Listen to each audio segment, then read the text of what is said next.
C'est parti pour notre premier cours de ce module sur le Pentateuque qui fait, je le rappelle, partie d'un cursus transmettre sur l'Ancien Testament. Et donc, avant toute chose, puisque nous commençons par le commencement avec le Pentateuque, ce que je vous propose, c'est qu'on commence finalement avec une introduction générale à l'Ancien Testament que je me propose finalement d'exposer brièvement. Ça va vous servir de module d'introduction à l'ensemble du cursus et ça va vous permettre d'avoir une idée générale de ce que l'Ancien Testament est au regard du reste de la Bible et surtout de quelle est sa fonction en quelque sorte en tant que corpus. Alors je vais commencer par vous montrer quelques slides qui vous permettront d'accompagner. Je vous rappelle que vous pouvez retrouver l'ensemble de ces notes dans les documents de cours qui vous sont fournis avec la formation. Vous cliquez sur les liens afférents et vous pourrez les retrouver. On commence donc immédiatement avec cette introduction à l'Ancien Testament. Et peut-être la première question qui mériterait d'être posée, c'est finalement, qu'est-ce que l'Ancien Testament? Qu'est-ce que l'Ancien Testament? Alors, si je veux faire écho à l'excellent cours de bibliologie que nous avons eu avec Monsieur Fred Bican, je vous répondrai immédiatement que l'Ancien Testament, finalement, c'est une révélation. Dieu se révèle lui-même au travers des écrits de l'Ancien Testament. Je ne vais pas refaire le cours de bibliologie qui sera certainement reproposé dans les différents événements transmettre que l'on essaye de faire chaque mois en ligne et de toute façon qui devrait être disponible incessamment sous peu sous forme d'archives que vous pourrez consulter moyennant une modique somme, hein, comme d'habitude pour participer aux frais, mais ça devrait être mis en ligne très bientôt au moment où vous suivez ce cours pour la première fois. L'idée c'est que Dieu se révèle donc lui-même au travers d'une révélation à l'intérieur même des écrits de l'Ancien Testament, qui sont donc pleinement inspirés et qui sont donc pleinement la parole de Dieu. Peut-être que je devrais ici faire simplement le rappel qu'il y a différents types de révélations. Peut-être que je ne vais pas aller trop loin dans l'exposition de ces différents types de révélations. Souvenez-vous simplement qu'il y a des modes de révélation différents dans les Écritures. Il y a ce qu'on appelle la révélation générale, qui peut prendre différentes formes.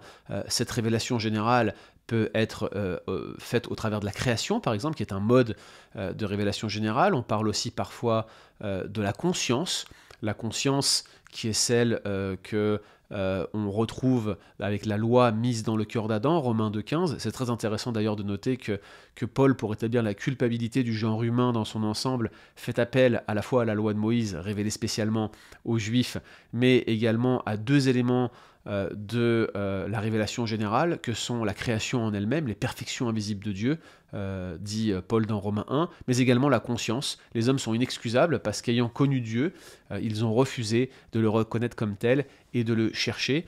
Ils sont inexcusables parce qu'ils ont aussi la loi dans le cœur. Ils font naturellement ce que prescrit la loi parce qu'ils ont cet éclat de la loi, cette espèce de tablette morale brisée au fond de leur cœur qui est cette loi naturelle qui était présente dans le cœur de l'homme dès le commencement. Ça, c'est la révélation générale. On pourrait rajouter aussi l'œuvre de la providence divine dans la révélation générale. C'est Jésus lui-même qui dit que Dieu fait pleuvoir sur les méchants comme sur les bons. Il y a une providence divine, un soin providentiel pour l'ensemble de la création qu'on peut classifier dans la révélation générale. La caractéristique de cette révélation générale, c'est qu'elle est générale, qu'elle est pour tous les hommes en fait, et qu'elle ne peut pas sauver, elle ne peut pas donner une connaissance à salut de Dieu. Il faut que Dieu se révèle spécialement pour qu'on puisse le rencontrer. Et Dieu se révèle spécialement, effectivement, par des procédés de type théophanie, des procédés où il va donner des convictions du cœur, se révéler spécialement, donner des rêves, des songes, des prophéties, des choses comme ça. Mais le summum de la révélation, celle qui constitue en fait finalement le clou de la révélation, c'est la forme écrite de la révélation. Je vous rappelle ce que j'avais dit, encore une fois, pardonnez-moi de faire référence à un cours transmettre précédent, mais il est tellement fondamental, ce cours de bibliologie. La révélation, elle a pris très rapidement forme écrite, y compris au travers des fameuses tablettes de la Genèse dont on aura l'occasion de parler dans ce cursus sur le Pentateuque. Ça sera pour l'un des prochains cours que vous allez voir dans le cadre de ce module sur le Pentateuque Je pense que c'est la vidéo numéro 3. Vous irez jeter un œil tout à l'heure lorsqu'on parlera des fameuses tablettes, peut-être les tolédotes de la Genèse. J'y fais référence par avance, j'ai envie de vous donner l'eau à la bouche, vous comprenez. Bref, vous comprenez qu'en fait, ce que je suis en train de vous dire, c'est que la révélation spéciale de Dieu, Dieu qui se dévoile personnellement de manière à rentrer en relation avec des individus au sein de l'humanité déchue, eh bien, elle prend forme écrite dans la Bible, et ça commence par l'Ancien Testament. Donc, l'Ancien Testament, en tant que parole de Dieu, est une mise par écrit. On parle parfois d'inscriptuation de la révélation spéciale. C'est ça l'idée en quelque sorte. Il y a une révélation spéciale qui est en fait en quelque sorte une œuvre qui est manifestée à quelques individus avec lesquels Dieu rentre en relation, et cette œuvre prend forme écrite et finalement sert de témoignage à l'ensemble de l'humanité. L'Ancien Testament est une révélation écrite, et c'est ce que nous tenons entre nos mains, la véritable parole de Dieu. Et on sait beaucoup plus tard dans le prologue de l'évangile de Jean que Jésus-Christ lui-même est cette parole faite chair. Vous redirez Jean 1, versets 1 à 18, vous en aurez certainement pour votre argent, j'ai envie de vous dire. C'était peut-être une expression qui est pas très heureuse avec la Bible, hein. On peut la trouver très, très facilement gratuitement, mais c'est réellement le summum de la révélation spéciale que de voir le Fils de l'homme venir en chair et être la culmination de cette révélation. Mais tout commence avec l'Ancien Testament, effectivement, lorsqu'il prend forme écrite. La mise par écrit de la révélation, on parle parfois d'inscriptuation. C'est bon de connaître le terme. On va y revenir à plusieurs reprises dans ce module sur le Pentateuque. Donc, l'Ancien Testament, en premier lieu, c'est une révélation. Mais ça ne s'arrête pas là, donc, puisqu'elle est mise par écrit, cette révélation, eh bien, on peut aussi parler de livres.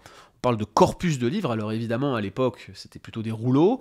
Et peut-être il y avait plusieurs rouleaux dans ce qu'on appelle aujourd'hui des livres. Là encore, c'est un sujet qui méritera d'être abordé ici et là à d'autres reprises, même si le but, c'est pas de parler de la transmission de la Bible à proprement parler.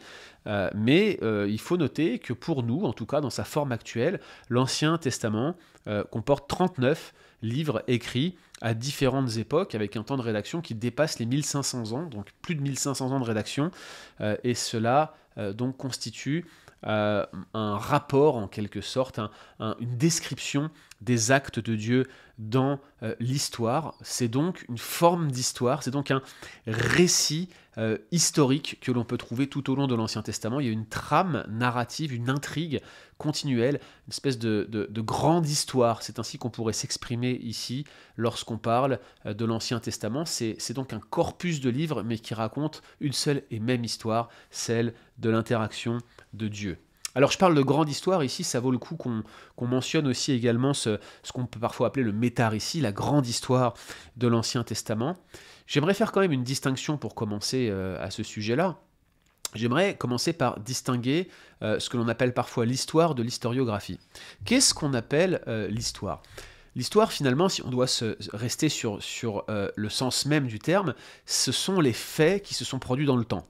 Et ce qu'on appelle l'historiographie, eh bien, ce sont la description de ces faits tels qu'ils ont été rapportés. Donc typiquement, si on veut parler de l'aspect historique de la Bible, on ne peut pas réellement dire que la Bible est de l'histoire au sens strict du terme, mais c'est une historiographie, c'est un récit qui rapporte les faits de l'histoire. Et donc par conséquent, la Bible, dans son ensemble, et les livres historiques en particulier, et j'insiste bien là-dessus, il n'y a pas de séparation directe entre le Pentateuque, les 5 premiers livres de la Bible, et le reste de l'Ancien Testament. En réalité, il s'agit bel et bien d'une description historique, même s'il y a d'autres livres qui s'y rajoutent, d'autres corpus, des corpus poétiques, corpus de littérature de la sagesse, mais en tant que description historique, en tant que trame historique continue, on peut qualifier dans les grandes lignes, dans l'ensemble, l'Ancien Testament d'historiographie. La Bible dans son ensemble, on pourrait la qualifier d'historiographie, car cela nous rapporte les actes de Dieu dans l'histoire, avec un point de vue particulier, comme pour toute historiographie. L'Ancien Testament a des présupposés particuliers. Ces présupposés, ils sont visibles comme à l'œil nu. Il s'agit de raconter la gloire de Dieu au travers de ces actes puissants dans l'histoire, particulièrement dans ses interactions avec l'humanité. C'est l'idée, c'est le principe que l'on a dans l'Ancien Testament. C'est le présupposé, c'est l'angle sous lequel les auteurs bibliques racontent l'histoire, c'est l'angle sous lequel les auteurs bibliques font leur historiographie, en particulier dans les livres qu'on qualifie parfois d'historiques. Alors je mentionne, comme vous le voyez sur le slide à mes côtés, 3 grandes phases que l'on retrouve dans l'ensemble de la Bible, qu'on pourrait appliquer à l'ensemble de la Bible, et que l'on retrouve particulièrement dans l'Ancien Testament, que l'on retrouve même parfois dans des séquences particulières de l'Ancien Testament, comme vous le verrez dans ce cursus de cours sur l'Ancien Testament et dans ce module en particulier sur le Pentateuque. Ces 3 phases sont la création, la chute, référence à Genèse 3 bien entendu, mais pas seulement, et la rédemption, le rachat que Dieu opère, la manière dont Dieu sauve son peuple. Voilà l'idée que l'on retrouve dans la Bible, création, chute et rédemption. C'est le modèle que vous pouvez retrouver un peu partout et qui, en quelque sorte, est l'espèce de schéma type qui va, l'espèce de grand arc narratif qui va décrire l'ensemble des Écritures. On continue maintenant avec peut-être un focus un peu plus précis sur l'Ancien Testament, ou plutôt quelques aspects de l'Ancien Testament. Alors bien sûr, il s'agit d'une introduction, c'est un survol. Je ne prétends pas aller dans le détail de toutes les questions interprétatives ou les problématiques qui peuvent être liées à l'Ancien Testament. Peut-être j'aimerais soulever tout d'abord la question de la canonicité.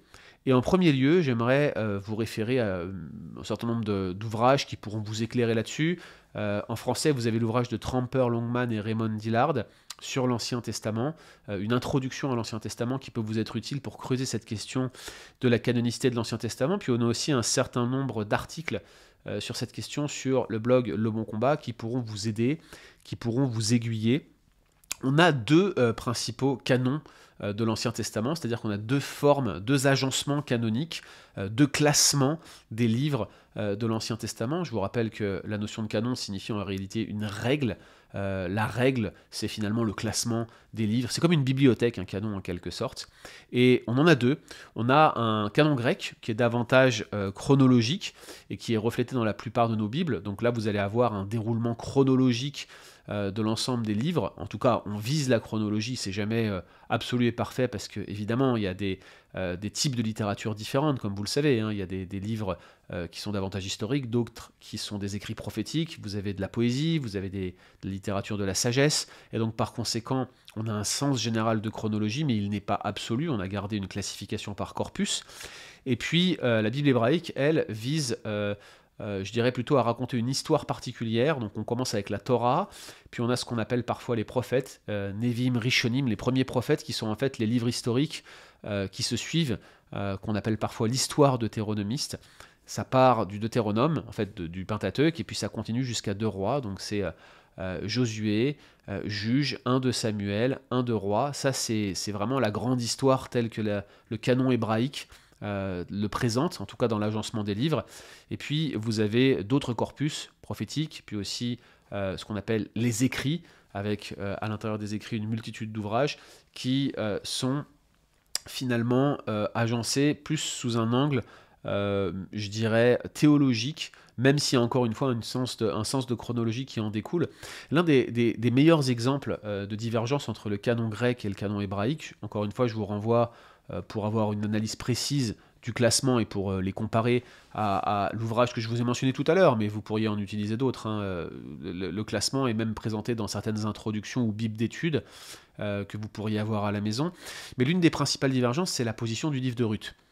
Dans le canon grec, Ruth est placée entre Juge et Samuel. C'est ce que vos Bibles, probablement que vous avez chez vous, reflètent. Pourquoi ? Parce qu'il y a ce sens de chronologie, et c'est loin d'être stupide. Le livre des Juges, c'est avant l'instauration de la monarchie qui a lieu en Samuel, comme vous le savez. Et puis le livre de Ruth se retrouve au milieu, et le livre de Ruth commence avec cette phrase, que je vous traduis littéralement ici, « du temps où les juges jugeaient ». Qu'est-ce que ça fait un juge ? Ça juge. C'est extraordinaire la Bible, n'est-ce pas ?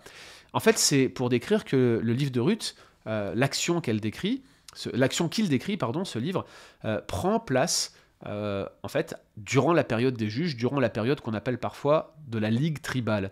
Et donc le livre de Ruth est placé ici dans le canon grec, tout simplement pour refléter cette chronologie. C'est pendant la période des juges, mais c'est avant la période de Samuel. Je vous rappelle que Samuel, c'est le dernier juge, et que c'est sous Samuel que le roi Saül va devenir roi en Israël, et puis ensuite qu'il va être rejeté par Dieu avant que le roi, selon le cœur de Dieu, David, soit instauré. Donc c'est très logique, sous l'angle chronologique, sous l'angle de la temporalité, que Ruth soit positionnée ici. Mais dans le canon hébraïque, figurez-vous que Ruth, elle est placée juste après le livre des Proverbes. Et ici, l'agencement, il est davantage théologique en utilisant une expression clé très importante de l'Ancien Testament. Dans le livre de Ruth, vous avez à un moment Boaz, chapitre 3, qui, reconnaissant que Ruth est couchée à ses pieds dans le champ et qu'elle souhaite déclarer en quelque sorte qu'elle veut prendre Boaz comme rédempteur, comme celui qui va la protéger, il lui dit « Ma fille, je reconnais ainsi que tu es vraiment une femme de valeur », littéralement en hébreu, « Eshet Chayil ». C'était d'une expression composée, Chayil c'est la puissance, Eshet c'est Isha, mais qui est composé avec le mot Chayil, avec l'adjectif Chayil, donc ça modifie un peu la vocalisation du mot. Donc Eshet Chayil, femme de valeur, cette expression composée est très particulière, elle n'est présente qu'à 2 endroits dans l'Ancien Testament, dans Ruth, le texte que je viens de vous décrire, et où est-ce qu'il y a une femme de valeur, Eshet Chayil ailleurs, dans Proverbe 31, le dernier corpus, le dernier chapitre du livre des Proverbes.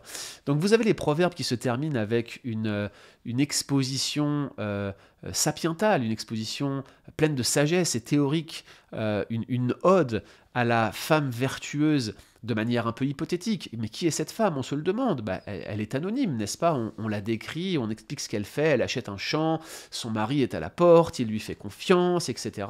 Et puis, tout de suite après Proverbe 31, vous tombez sur le livre de Ruth, et vous avez la manifestation incarnée, l'incarnation même de la femme vertueuse en la personne de Ruth.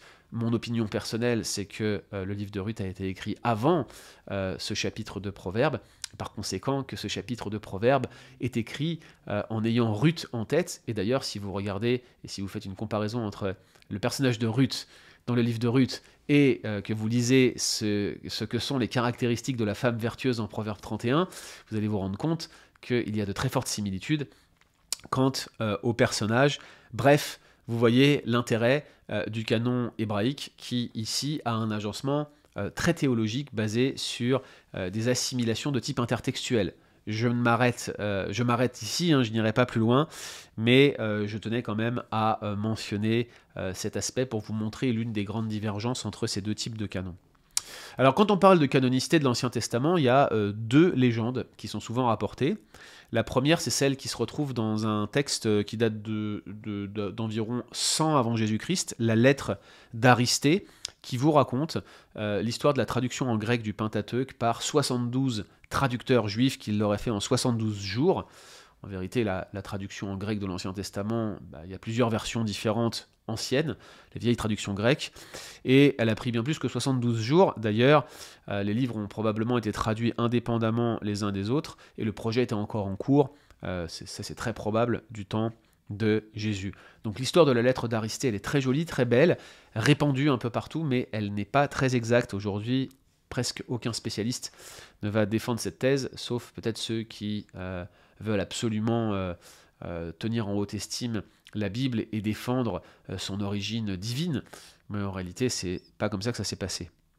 L'autre légende urbaine, ou en tout cas largement exagérée, c'est l'établissement du canon de l'Ancien Testament lors d'une assemblée rabbinique, certains parlent même de concile, ils vont loin, dans la ville de Jamnia en 90 après Jésus-Christ. C'est-à-dire que c'est un concile rabbinique, dont certains contestent même l'existence, même si c'est très probable qu'il ait eu lieu. Et ce concile se réunissait à peu près 20 ans après la destruction de Jérusalem par les armées de Vespasien, romaines, en 70 après Jésus-Christ.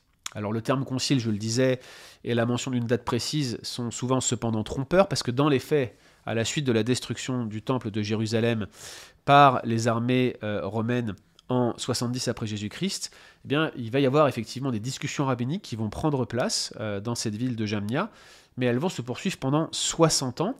La question de la canonicité va être abordée, mais ceux qui étudient les débats rabbiniques de cette période ont largement démontré que l'approche classique de la canonicité, à savoir le fait que le canon de l'Ancien Testament était établi depuis longtemps, semble être corroborée par ce qui nous est parvenu des débats de Jamnia. Donc c'est une légende de dire que finalement le canon de l'Ancien Testament aurait été formé à ce moment-là. Alors, qu'est-ce qu'il faut penser de cette question de la canonicité de l'Ancien Testament? Eh bien, il semble, chers amis, comme pour le Nouveau Testament, que l'autorité de certains livres aurait été reconnue soit instantanément sur la base de leur propre identification prophétique, par exemple, ou d'une parole qui se serait accomplie. Alors, on peut citer de nombreux versets ici qui semblent attester du fait que la Bible elle-même rende témoignage de l'inspiration de ces livres. On aurait pu citer Daniel 9.2, je vous laisserai lire chez vous, Deutéronome 18, versets 15 à 22. Mais pour d'autres livres, peut-être qu'il a fallu davantage de temps pour qu'ils soient édités, peut-être même complètement reconnus. Je vous cite Walter Kaiser, l'un des meilleurs spécialistes évangéliques de l'Ancien Testament. Kaiser dit « Il y a eu une reconnaissance progressive de la canonicité de certains livres, à commencer par celle des lecteurs et des destinataires contemporains de ces écrivains et qui étaient les mieux placés pour valider leurs affirmations. » Je rajouterai à cela, à ce que dit Kaiser, que Flavius Joseph, dans son ouvrage Contre Appion, affirme que le canon juif, correspondant à notre Ancien Testament, était déjà en vigueur du temps du roi perse Artaxerxès, qui est mort en 423 avant Jésus-Christ. Je pense que cette affirmation doit être prise au sérieux. Joseph vivait au 1er siècle après Jésus-Christ. Il est donc possible, en tout cas, qu'on avait cette conviction-là au 1er siècle. Dans tous les cas, il y a des questions qui se posent pour certains livres, comme les Chroniques, où la date de rédaction me paraît être peut-être un peu plus tardif que la période d'Artaxerxès. Puis c'est pas si évident que Joseph, en parlant de canon, mentionnait l'intégralité des livres que l'on appelle aujourd'hui ceux de l'Ancien Testament. En tout cas, il est évident qu'il y avait certains livres, la Torah et le Pentateuque notamment, qui étaient universellement reconnus par les Juifs comme étant inspirés de Dieu et comme faisant partie du canon. Voilà, je n'irai pas plus loin sur la canonicité, c'est passionnant, et je vous renvoie vers des introductions et des ouvrages qui traitent directement de cette question. Il y en a en français, je vous en ai mentionné un tout à l'heure. On continue avec les genres et les procédés littéraires que l'on retrouve dans l'Ancien Testament. Alors, ceux-là vont être davantage évoqués au fur et à mesure de ce cursus sur l'Ancien Testament, où on va beaucoup parler de genres littéraires. Laissez-moi en citer quelques-uns qu'on retrouve dans l'Ancien Testament, c'est très varié. On a des cosmogonies, littérature des origines. On a bien sûr des séquences narratives, avec des dialogues, avec là encore toute une palette de genres littéraires qui peuvent y être joints.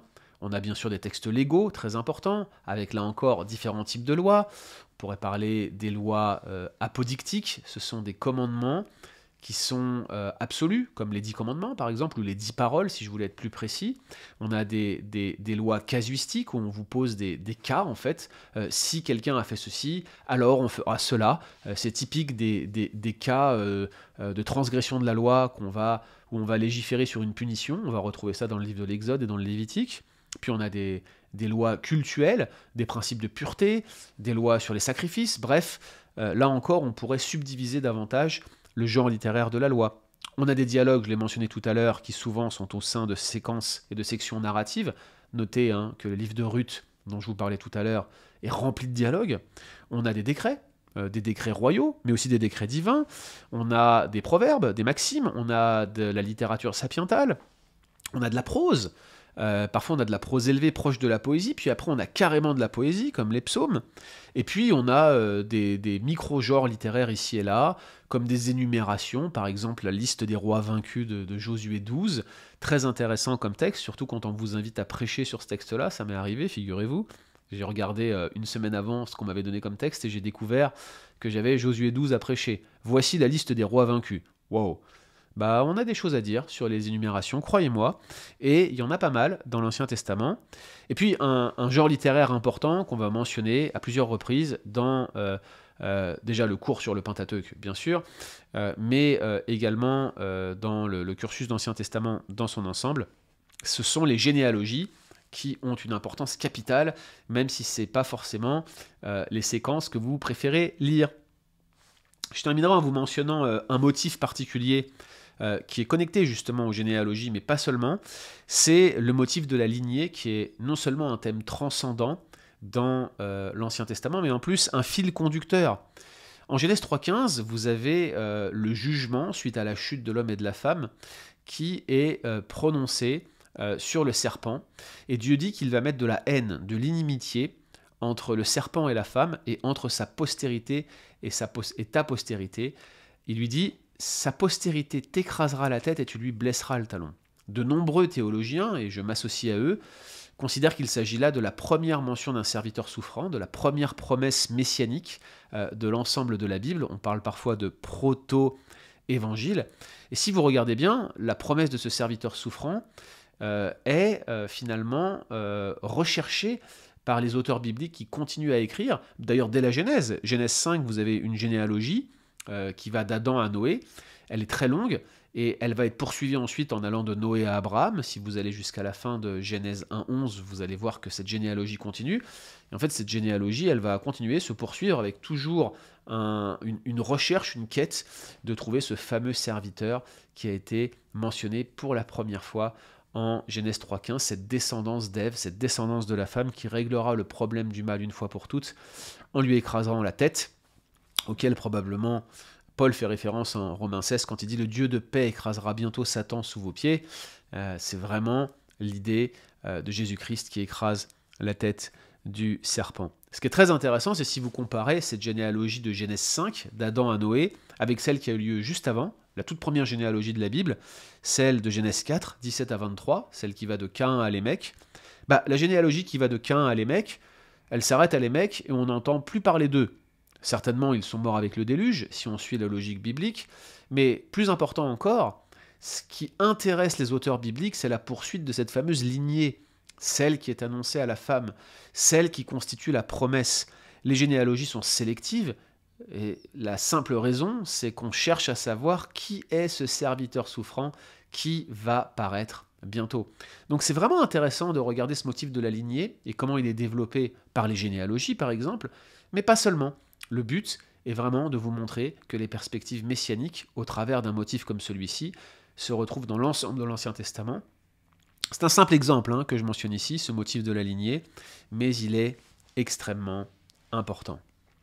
Alors pour terminer sur cette introduction, avec cette introduction, j'aimerais simplement mentionner brièvement les principales étapes de l'Ancien Testament. On va en aborder plusieurs dans ce cours sur le Pentateuque, ce module sur le Pentateuque. On est dans le cours d'introduction du module sur le Pentateuque. Je vais m'y habituer à notre nouvelle nomenclature de transmettre. J'espère que vous me pardonnerez mes hésitations, n'est-ce pas? Ces principales périodes, j'ai listé les plus grandes d'entre elles. On va commencer par l'histoire des origines, Genèse 1.11. On va y revenir, je le disais, dans le cours numéro 3 de ce module sur le Pentateuque, donc sur la Genèse. Et puis, à partir de Genèse 12, alors en réalité, si je voulais être précis, ça commence chapitre 11, verset 27, on va avoir ce qu'on appelle l'histoire des patriarches, l'histoire patriarcale. Donc l'histoire des origines, c'est la création du monde, avec bien sûr la chute, et puis la violence qui remplit la terre avant le déluge où Noé et un tout petit nombre d'hommes, c'est-à-dire 8, vont être sauvés. La nouvelle humanité, après la sortie de l'arche, se répand sur toute la terre. Vous avez l'épisode de la tour de Babel et la dispersion de l'ensemble de l'humanité. Puis, je vous le disais, chapitre 11, juste après la tour de Babel, verset 27, on a la généalogie d'Abraham, et on enchaîne sur les patriarches, Abraham, Isaac, Jacob, et on termine la Genèse avec le cycle de Joseph. C'est l'histoire des patriarches. Puis, vous connaissez peut-être l'histoire, on en reparle tout à l'heure, on a la descente en Égypte de Jacob et ses 12 fils, dont Joseph. En fait, ils viennent rejoindre Joseph, qui avait été vendu comme esclave en Égypte. Et c'est donc ce que raconte le livre de l'Exode, avec bien sûr cette sortie d'Égypte à la Pâque. Et cette sortie d'Égypte va amener cette génération d'Israélites, 600 000 hommes de pied, nous dit la Bible, qui étaient partis dans le désert, à rentrer dans le désert et à entamer leur pérégrination. On va aller jusqu'au Deutéronome. La première génération va mourir dans le désert, la deuxième est celle qui va rentrer dans le pays et qui va opérer la conquête sous Josué. C'est ce que décrit le livre de Josué. Alors, on n'aura pas l'occasion de l'aborder dans ce module sur le Pentateuque, mais ne vous inquiétez pas, on va avoir un module de cours d'Ancien Testament sur les livres historiques Je pense qu'il aura lieu en 2022, à confirmer.